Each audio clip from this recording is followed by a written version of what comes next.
आज का ये जो क्लास है इसमें हम लोग गॉस लॉ के ऊपर कुछ आईआईटी जेईई और नीट पैटर्न के क्वेश्चंस को सॉल्व करेंगे। और इस तरह का क्वेश्चन पर्टिकुलरली जेईई के लिए बहुत ज़्यादा कॉमन टाइप का रहता है। और इनफैक्ट एक क्वेश्चन जो लास्ट वाला है जिसमें थोड़ा सा इंटीग्रेशन ज़्यादा है, उस तरह का जो क्वेश्चन है वो नीट वालों के लिए उतना एक्सपेक्टेड नहीं है, बट थोड़ा बहुत जानकारी होना चाहिए। तो शुरुआत करते हैं। तो सबसे पहला जो क्वेश्चन है वो क्या है? क्वेश्चन क्या कहता है? There is a hemisphere having volume charge density rho, at it has the radius capital R at a distance 2r from the center above. At a distance 2r from the center above the hemisphere, electric field is E. Find the electric field at a distance 2r from the center below the hemisphere. इसके आप option ले सकते हैं। Option है rho R 6 epsilon plus e. फिर आपके पास है दूसरा ऑप्शन है rho R upon 12 epsilon minus e. तीसरा है rho R upon 4 epsilon plus e. फिर है minus rho R upon 6 epsilon plus. तो क्या है? हेमिस्फीयर है जिसका वॉल्यूम चार्ज डेंसिटी रो दिया हुआ है और उसके सेंटर से 2r डिस्टेंस पे इलेक्ट्रिक फील्ड ई दिया है ऊपर की तरफ। और आपको इसी तरह का कोई पॉइंट है जो सेंटर से 2r डिस्टेंस नीचे है, वहाँ पे आपको इलेक्ट्रिक फील्ड निकालना है। ये सारे ऑप्शंस हैं। करते क्या है इसमें? सबसे पहले हमने हेमिस्फीयर लिया और जो बेसिक अप्रोच है इस क्वेश्चन का वो ये है कि यहाँ पे हमको सोचना पड़ेगा इन टर्म्स ऑफ सिमेट्री। तो सबसे पहला काम जो हमने किया वो हमने हेमिस्फीयर को कंप्लीट कर एक फुल स्फीयर में कंप्लीट कर दिया। अब जब सेंटर से 2r डिस्टेंस पे मान लीजिए पॉइंट ए है, यहाँ इलेक्ट्रिक फील्ड ई है, ये सेंटर है। हेमिस्फीयर को रखे सेंटर से 2r डिस्टेंस पे ऊपर इलेक्ट्रिक फील्ड ई है।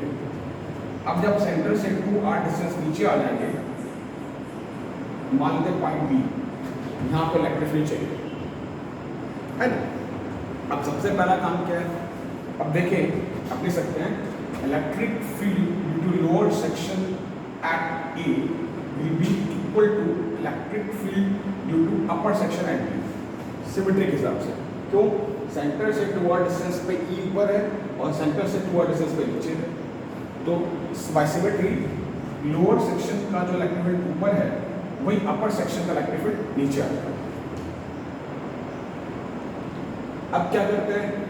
अब इलेक्ट्रिक फील्ड एट बी को क्या ले सकते हैं? Total electric field due to sphere minus E. क्यों? क्योंकि यहाँ पे लोअर सेक्शन के कारण ए पे ई था, अपर सेक्शन के कारण बी पे भी ई है। अब यहाँ पे टोटल इलेक्ट्रिक फील्ड की बात करें तो क्या लिख पाएंगे? के क्यू अपॉन 2r का स्क्वायर। के की जगह आ जाएगा 1/4 और क्यू की जगह वॉल्यूम चार्ज डेंसिटी रो, और साथ में क्या लेंगे? वॉल्यूम। तो वॉल्यूम कितना आएगा? 4/3 और यहाँ पर डिस्टेंस कितना था? 2r का स्क्वायर। डन।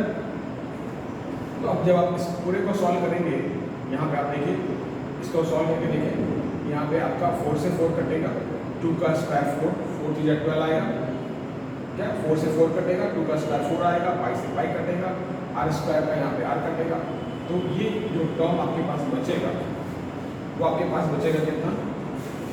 रो r अपॉन 12 एप्सिलॉन माइनस 12 रो r अपॉन 12 एप्सिलॉन। ये बचेगा, यानी कि जो हमारे पास आंसर बचेगा यहाँ पे लिख रहा हूँ, therefore at B electric field equals to what, कितना, rho R by 12 epsilon not minus. मतलब जो बेसिक अप्रोच है वो क्या कि सबसे पहले आपको सिमेट्री पूरा करने के लिए स्फीयर को पूरा करना है, फिर क्या करना है, लोअर सेक्शन का फील्ड जो ऊपर है वही अपर सेक्शन का फील्ड नीचे है एट द सेम डिस्टेंस। फिर यहाँ पे आपको फील्ड निकालना है तो क्या करना पड़ेगा, पूरे में से आपको क्या करना पड़ेगा, पूरे में से आपको लोअर सेक्शन का फील्ड निकालना पड़ेगा, जो कि लोअर सेक्शन का फील्ड कितना दिया है यहाँ पे E दिया। ये पहला क्वेश्चन है। अब आते हैं दूसरे क्वेश्चन पे।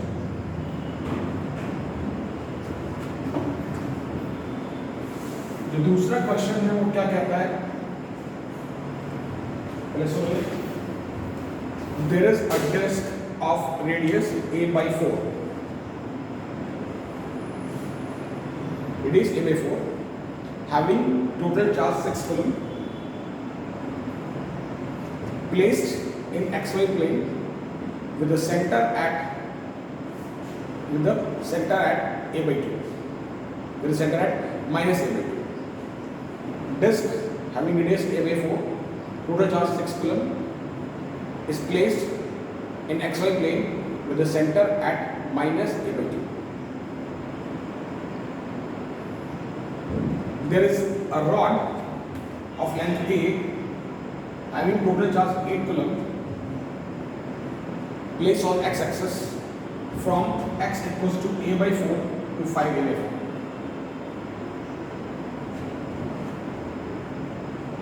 There is another charge -7 coulomb placed at a/4 and -a/4.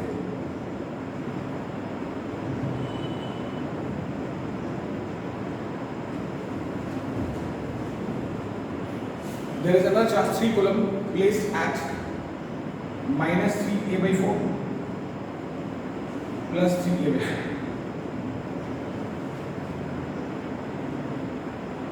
Consider a cubical surface formed by 6 surfaces given by x equals to ± a/2, y is equal to ± a/2, z equals to ± a/2. The electric flux linked with the surface of the cube. The electric flux linked with the surface of cube.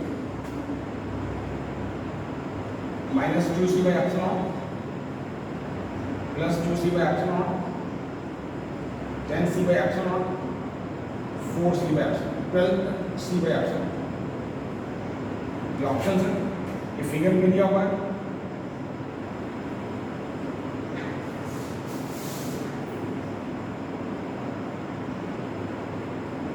ये figure दिया हुआ है x, y,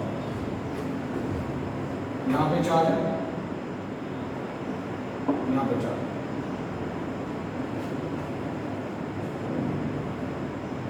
अब आते हैं इसके solution में। जो सॉल्यूशन का पर्पस है वो इतना है कि हमको ये देखना है कि जो सॉल्यूशन का अप्रोच है वो भी देखना है कि टोटल चार्ज इंक्लोज कितना हो रहा है। हमको बाकी चार्ज से कोई मतलब नहीं है, हमको देखना है कि टोटल चार्ज कितना इंक्लोज हो रहा है। यानी कि एक बार फिर से अगर क्यूब बनाते हैं,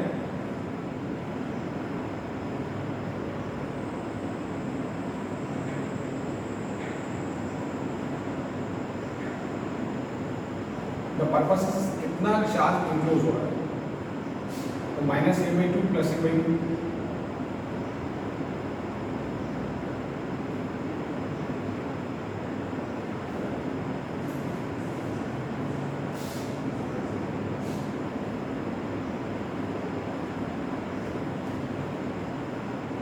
अब देखें यहाँ पे जो आपका ये डिस्क है, डिस्क का रेडियस कितना था a/4 और सेंटर कहाँ पे दिया है -a/2।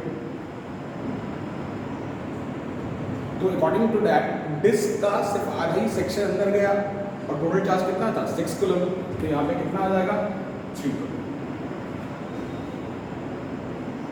अब आपका जो रॉड था that started from where, it start from somewhere here, A/4 से शुरू हुआ, A/4 से शुरू हुआ और 5A4 तक गया,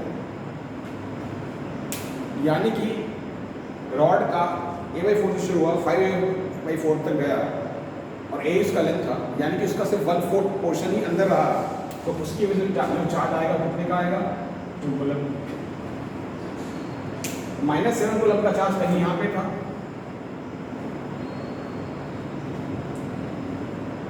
और आप देखेंगे क्यों A/4 और -A/4 और -A/4 और 3 कूलम का चार्ज तो उससे बाहर चला गया, क्योंकि 3A/4 और ये -3A/4 और +3A/4, तो 3 कूलम का चार्ज तो ट्यूब से बाहर चला गया, यानी कि जो टोटल चार्ज इनक्लोज आया, टोटल चार्ज इनक्लोज वो कितना आया, -7 coulomb plus 3 coulomb plus 2 coulomb. Solve करेंगे -2 और इसके अकॉर्डिंग अगर फ्लक्स निकालेंगे तो टोटल चार्ज इनक्लोज कितना होगा, -2 कूलम, और यहाँ पे क्या आएगा एप्सिलॉन, फ्लक्स इक्वल टू Q/एप्सिलॉन। तो ये इसका करेक्ट आंसर, यानी कि समरी ये है कि पर्पस है कितना चार्ज इनक्लोज हो रहा है। अब देखिए A/4 का रेडियस है और A/2 का सेंटर है, यानी कि वो उसका आधा ही अंदर गया। A/4 से 5A/4 तक रॉड गया, A उसका लेंथ है, यानी कि उसका 1/4 ही अंदर गया, तो उतना ही चार्ज 1/4 का ही चार्ज अंदर जाएगा। और -7 कूलम का जो चार्ज था वो भी क्यूब, जो कन्फाइंड क्यूब है उसके अंदर ही जाएगा, और जो आपका दूसरा जो चार्ज था 3 कूलम का, वो 3A/4 ये -3A/4 और 3A/4 पे था, यानी कि जस्ट आउटसाइड द क्यूब, तो वो उसके अंदर कवर अप नहीं हो पाएगा। टोटल चार्ज हम क्लोजर निकालेंगे और फिर क्वेश्चन करेंगे। इनफैक्ट ये IIT 2009 का क्वेश्चन था। अब अगला क्वेश्चन सॉल्व करते हैं।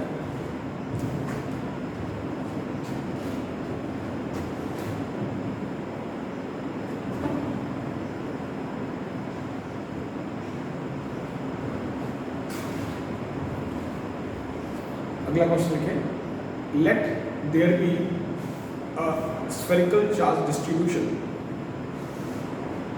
ब्रैकेट में सिमेट्रिकल लिख लें, let there be a spherical charge distribution, bracket में symmetrical, whose volume charge density is given by rho is equal to, in fact rho function of r is equal to rho naught 5/4 minus r by r. For r is equal to 0 to r is equal to capital R is equal to 0 to r is equal to capital R. For r greater than capital R, rho is equal to 0, where r is a distance from origin. Find the electric field at a point for which small r is less than capital R. Find the electric field at a point small r less than capital R. यानी कि आपके पास एक spherical charge distribution है, आप question को दोबारा pause करके rewind करके सुन सकते हैं। आपके पास एक स्फेरिकल चार्ज डिस्ट्रीब्यूशन है जिसका चार्ज डेंसिटी कुछ इस तरीके से है, स्मॉल आर डिस्टेंस है फ्रॉम ऑरिजिन, और ये इलेक्ट्रिक फील्ड का जो डेंसिटी दिया हुआ है, वॉल्यूम चार्ज डेंसिटी, वो कहाँ तक है, r तक है। इससे बड़े वैल्यू पे डेंसिटी 0 है, और आपको इलेक्ट्रिक फील्ड निकालना है for what, for point which has the distance less than capital R। इसके आप ऑप्शन दे सकते हैं। इसके ऑप्शन में आप लिखेंगे, पहला ऑप्शन है rho not r upon 4 epsilon not 5/3 minus r by r। दूसरे में आ जाए 4 rho not r upon 3 epsilon not 5/3 minus r by r। तीसरे में आ जाए 4 rho not r upon 4 epsilon 5/3 minus r by r। Rho not r 3 epsilon 5/3 minus r by r। Right, ये option note कर ले, हो सकता है मुझे कैलकुलेशंस के लिए इसको हटाना पड़ जाए।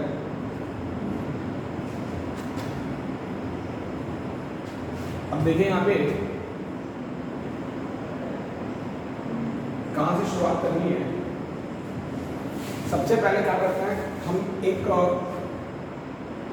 ऑरिजिन से एक्स डिस्टेंस पे एक सेक्शन लेते हैं जिसका रेडियस x और थिकनेस dx है। ये रहा ऑरिजिन, और एक्स डिस्टेंस पे हमने वो सेक्शन लिया जिसका थिकनेस dx है, और ये पूरा आपका डिस्ट्रीब्यूशन है कैपिटल R तक। जो चार्ज का डेंसिटी है वो कैपिटल R तक। अब क्या करेंगे, अगर आपको इलेक्ट्रिक फील्ड निकालना है तो आपको लिखना पड़ेगा E is equal to KQ/R²। अब Q निकालते हैं तो Q के क्या करते हैं, लिखें चार्ज कन्फाइंड DQ। क्या इस सेक्शन के अंदर जो चार्ज कन्फाइंड है, जो चार्ज आ रहा है, उसका पता लगाते हैं। तो कैसे निकाल लेंगे, तो क्या करेंगे, आपको पहले DQ लिखना पड़ेगा, स्मॉल सेक्शन, ये स्मॉल सेक्शन का charge DQ is equal to what, यहाँ पे लिखना पड़ेगा rho into volume that is area into thickness. ये लिखना पड़ेगा rho into volume that is area into thickness, ये आपको लिखना पड़ेगा। अब आते हैं कहाँ पे, ये ऑप्शन में बेटा हूँ, आपको आंसर चेक करने के लिए दोबारा रिवाइंड करना पड़ सकता है।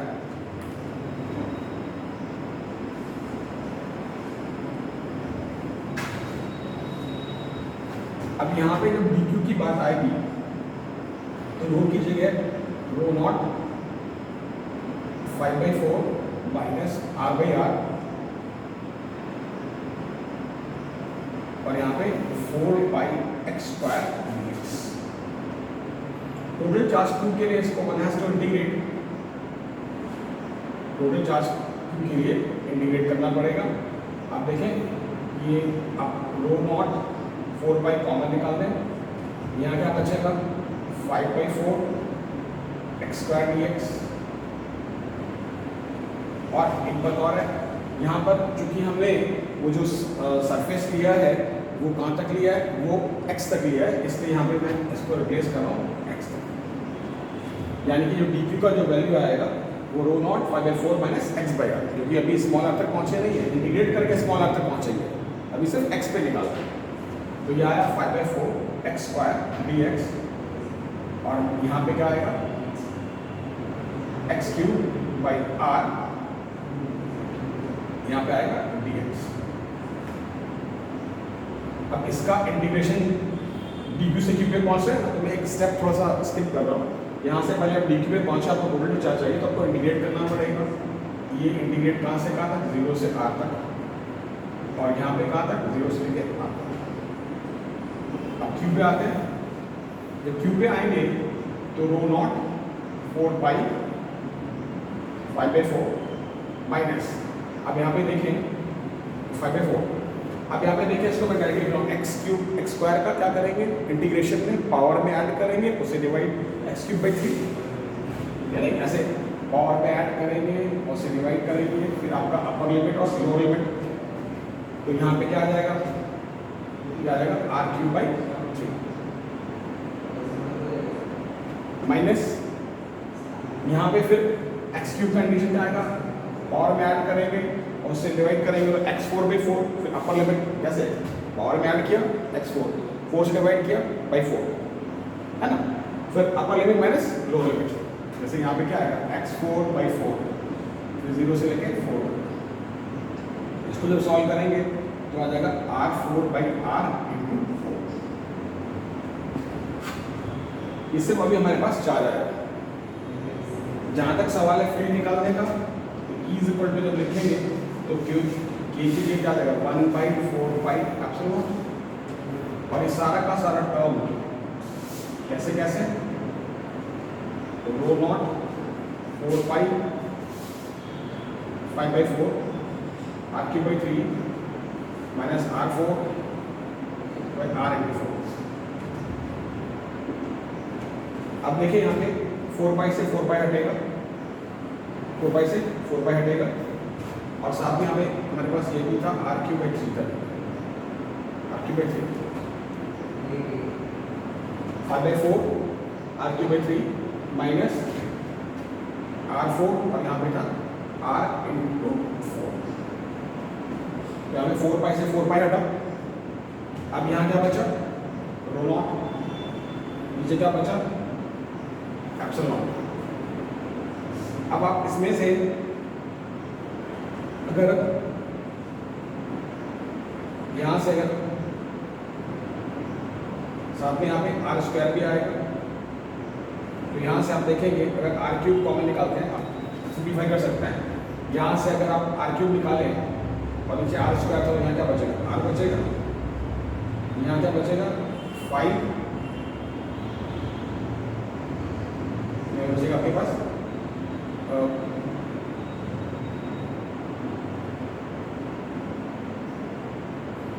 और यहाँ से आप 4 भी निकाल सकते हैं। ये था ρ0 4 पाई, यहाँ पे था 5/4 r³/3 माइनस r4/r²/4।